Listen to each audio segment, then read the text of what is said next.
අද SLE Tesla තුළින් මම ගෙනාවේ කොහොමද ඕෆ් ග්‍රිඩ් පද්ධතියක් ගොඩනගාගන්නේ කියලා. ප්‍රධාන වශයෙන් solar panels, charge controllers, battery, inverter, ඊළඟට බැලන්ස් ඔෆ් සිස්ටම් ගැන ඉගෙන ගන්නවා. කේබල්, බ්‍රේකර්ස්, MC4 කනෙක්ටර්ස් ගැනත් අද අපි ඉගෙන ගමු.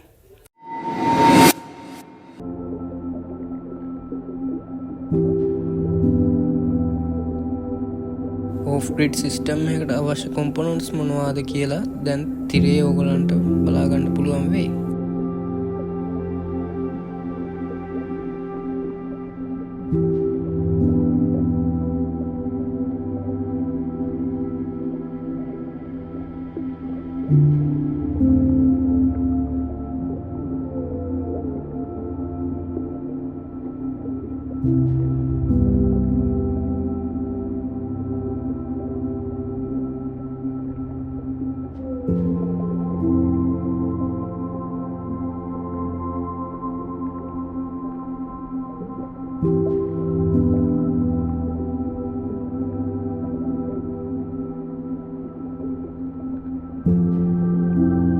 ඉතින් සරලව ගත්තහම ඔයාලට මේ පේන විදිහට ලැබෙන සූර්යාලෝකයෙන් සූර්ය පැනල සක්‍රිය වීමත් එයින් ලැබෙන සරල ධාරාවෙන් ඉන්පසුව චාර්ජ් කන්ට්‍රෝලර්ස් වෙතත් ඉන්පසුව ඒ බැටරි වෙතත් සහ එය AC ලෝඩ් සඳහා ඉන්වර්ටර් මගිනුත් සැපයුම් ලබා ගනු ලබයි.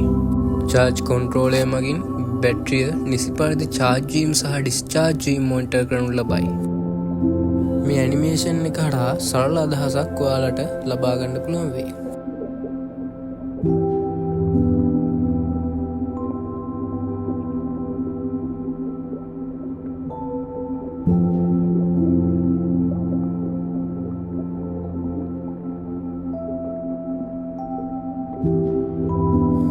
දැන් අපි සලකා බලමු මේ සෝලර් පැනල් ඩිසයින් කිරීමට අදාළව සරල විද්‍යුත් සූත්‍ර මොනවාද කියලා. මෙහිදී අපිට ප්‍රධානවම දැක ගන්න ලැබෙන්නේ අපි පොඩි කාලේ ඉඳන් ඉගෙන ගන්න V = IR.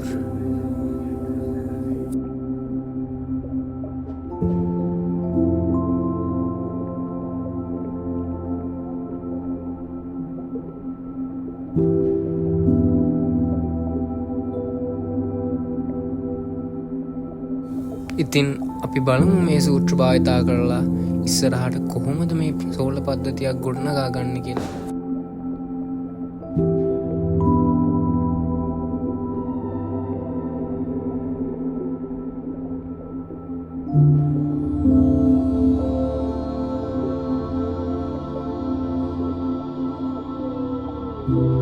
මොන දෙයටත් කලින් අපි නිවසේ භාවිතා කරන එනර්ජි කන්සප්ෂන් එක කොපමණද කියලා හොයා ගන්න ඕනේ. ඉතින් දැන් මේ තිරේ දැක්වෙන ආකාරයට උදාහරණයක් වශයෙන් වොට් 6ක LED බල්බ දෙකක් පැය 5ක් අතර තුලද, ෆෑන් එකක් වොට් 80ක පැය 4ක කාලයක් තුලද, වොට් 65ක ලැප්ටොප් එකක් පැය 3ක කාලයක් තුලද, Wi-Fi රවුටර් එකක් වොට් 6ක මුළු පැය 24 තුලම මම මේ උදාහරණය දැන් යොදාගෙන තියෙනවා.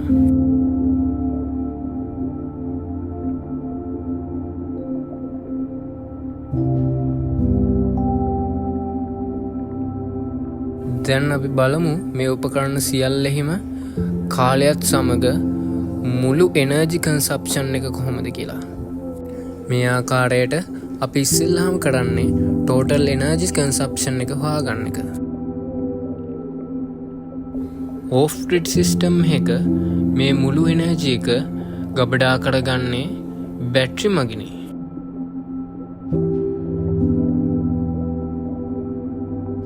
බැටරි ආකාර කිහිපයකින් පවතින අතර අපි දැන් බලමු ඒ ආකාර මොනවාද කියලා. සහ සෝලර් පද්ධතියකට වඩාත්ම ගැලපෙන බැටරි වර්ගය මොනවාද කියලාත් අපි දැන් බලමු. ප්‍රථමව automotive and deep cycle battery ලෙසත්, ඉන්පසුව lead acid, lithium and nickel cadmium battery ලෙසත් වර්ග කිහිපයකින් පවතී. මේ ඔටෝමෝටිව් බැටරි ඩිසයින් කරලා තියෙන්නේ ලොකු කරන්ට් ප්‍රමාණයක් සුළු කාලයකදී යොදා ගැනීමටයි.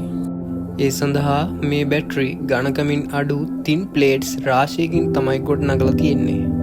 ඒ තුලින් වැඩි හරස්කඩ ඉඩ ප්‍රමාණයක් ලබා ගැනීමයි මෙහි අරමුණ වී තිබෙන්නේ. ඒ හින්දා හොඳ ස්ටාර්ටින් කරන්ට් එකක් සුළු වේලාවකදී ලබා ගන්න පුළුවන්. දැන් අපි බලමු මොනවද මේ ඩීප් සයිකල් බැටරි කියන්නේ කියලා. ඉතින් මේ බැටරි ඩිසයින් කරලා තියෙන්නේ නිශ්චිත කරන්ට් ප්‍රමාණයක් දිගු කාලයක් පුරාට ලබා දීමටයි. ඔටෝමෝටිව් බැටරි වලට සාපේක්ෂව ගණකමින් වැඩි ප්ලේට්ස් ප්‍රමාණයක් කෙටි ඉඩ ප්‍රමාණයක මෙහිදී පවතී. ඊළඟට අපි කතා කරමු ලෙඩ් ඇසිඩ් බැටරි සහ ලිතියම් අයන් බැටරි ගැන. ඉතින් මේ ලෙඩ් ඇසිඩ් බැටරි තමයි අපි කලින් කතා කරපු ඔටෝමෝටිව් බැටරිස් වල ගොඩක් දුරට භාවිත වෙන්නේ. හැබැයි ලෙඩ් ඇසිඩ් බැටරි වලට සාපේක්ෂව ලිතියම් අයන් බැටරි කාර්යක්ෂමතාවයෙන් වැඩි. අපි ඒ ගැන ඉස්සරහට කතා කරමු. ලෙඩ් ඇසිඩ් බැටරි එකට යන වියදම අඩු වුණත් හැබැයි ඒවට රෙගියුලර් මේන්ටෙනන්ස් එකක් අවශ්‍යයි. ලෙඩ් ඇසිඩ් බැටරිත් ආකාර කිහිපයකින් තියෙනවා. ෆ්ලඩඩ් ලෙඩ් ඇසිඩ් බැටරි. මේ බැටරි වල ලෙඩ් ප්ලේට්ස් ඩිස්ටිල්ඩ් වෝටර් වලින් නැත්තම් සල්ෆියුරික් ඇසිඩ් වලින් සබ්මර්ජ්ඩ් වෙලා තමයි තියෙන්නේ. මේ බැටරි ගිනි ගන්නා සුළුයි. ඒ වගේම අනිත් ලෙඩ් ඇසිඩ් බැටරි ආකාරය තමයි seed lead acid battery type එක. මේවත් ආකාර දෙකකින් යුක්තයි. පළවෙනි එක ඇබ්සෝබන්ට් ග්ලාස් මැටීරියල්. අනිත් එක තමයි ජෙල් ටයිප් වගේ. ඉතින් මේ සීල්ඩ් ලෙඩ් ඇසිඩ් බැටරි අපිට දැක ගන්න පුළුවන් UPS වල එහෙම. මේ ජෙල් බැටරි වල AGM බැටරි වලට සාපේක්ෂව charging rate එක අඩුයි සහ power output එකත් අඩුයි. ඉතින් ඔයාලට වියදම ප්‍රශ්නයක් නැත්නම් සෝලර් සිස්ටම් එකකට හොඳම බැටරි වර්ගය තමයි මේ ලිතියම් බැටරි. සාමාන්‍යයෙන් සෝලර් සිස්ටම් එකකට අපි යොදාගන්නේ ලිතියම් අයන් ෆොස්ෆේට් එහෙමත් නැත්නම් ලිපෝ බැටරි කියලා තමයි මේවා හඳුන්වන්නේ. මේ බැටරි වලට හොඳ තර්මල් ස්ටෙබිලිටි එකක්, ඒ වගේම හොඳ charging and discharging rate එකක් සහ දිගු කාලයක් පුරාවට සක්‍රියව සේවය කිරීමට හැකියාව ලැබෙනවා. ඉතින් ඕෆ් ග්‍රිඩ් ටයිප් එකකට හොඳම බැටරි වර්ගය මොකක්ද?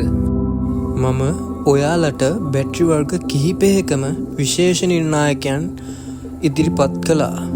ඉතින් ඔයාලට දැන් පුළුවන් වෙන්න ඕනේ මොකද්ද හොඳම බැටරි වර්ගය කියලා හොයාගන්න. සාමාන්‍යයෙන් නම් ලිපෝ බැටරි එහෙමත් නැත්නම් deep cycle lead acid battery යොදා ගන්නවා නම් හොඳයි. තවද ඔයාලට වියදම අඩු කර ගැනීමට ඒ වගේම බැටරි බෑන්ක් එක නිවසින් පිටතව තිබෙනවා නම් ෆ්ලඩඩ් ලෙඩ් ඇසිඩ් බැටරි ටයිප් එකට යනවා නම් හොඳයි. පොඩි කැබින් එකකට එහෙමත් නැත්නම් කාලයකට සැරයක් වා ගිහිල්ලා එන පොඩි වැකේෂන් හෝම් එකකට යොදා ගන්න පුළුවන් බැටරි ටයිප් එක විදිහට මෙම සීඩ් ලෙඩ් ඇසිඩ් බැටරි යොදා ගන්න පුළුවන්. දැන් අපි බලමු බැටරි බෑන්ක් එක සයිස් එක ගණනය කිරීමට අදාළව නිර්ණායකයන් මොනවද කියලා.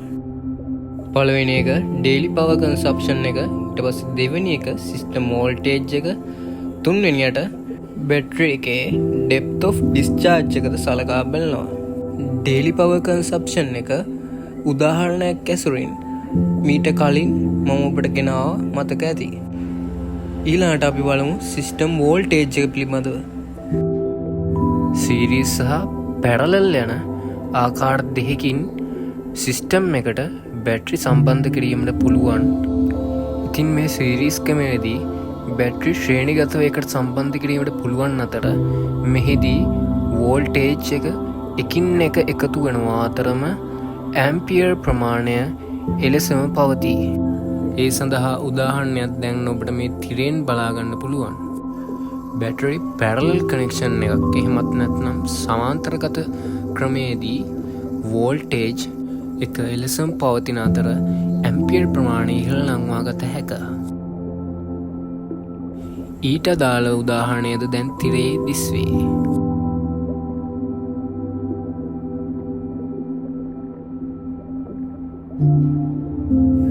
ඊළඟට අපි කතා කරමු බැටරි එකේ ඩෙප්ත් ඔෆ් ඩිස්චාර්ජ් එක කියන්නේ මොකක්ද කියලා. මේකෙන් අදහස් වෙන්නේ බැටරියක් ඩැමේජ්වීමකින් තොරව ආරක්ෂිතව ඩ්‍රේන්වීමට අදාළව පවතින හැකියාවයි. ඩීප් සයිකල් බැට්‍රි එක මෙමාගේ 80% පමණ වන අතර නමුත් නිර්දේශය වන්නේ 50%ක් පමණ වේ. නමුත් ලිතියම් අයන් බැට්‍රි එක මෙම DOD අගය 80%ක් පමණ ඉහළ අගයකින් යුක්ත වේ. දැන් අපි බලමු හරියටම බැටරි සයිසින් එක කරගන්නේ කොහොමද කියලා. ඉතින් අපි කලින් හොයාගත්ත විදිහට ටෝටල් එනර්ජි කන්සප්ෂන් එක වොට් හවර්ස් 719ක්ද සිස්ටම් වෝල්ටේජ් එක හැටියට මම මෙතන දාගන්නේ 12 වෝල්ට්. ඒ වගේම ෆ්ලඩඩ් ලෙඩ් ඇසිඩ් බැටරි එක ඩෙප්ත් ඔෆ් ඩිස්චාර්ජ් එක 50%ක් විදිහටත් ඒ වගේම අපිට දැන් හොයාගන්න පුළුවන් අවශ්‍ය කරන බැටරි කැපැසිටි එක කොහොමද කියලා. ඉතින් ඔයාලට දැන් දකින්න පුළුවන් සෝලර් සිස්ටම් පද්ධතියට අදාළව කොහොමද බැටරි සයිස් කරගත්තේ කියලා. එහෙනම් ඊළඟ කොටස තුලින් නැවත හමු වෙමු. ඔයාලට තියෙන ප්‍රශ්න සියල්ලම කමෙන්ට් එකකින් දාන්න.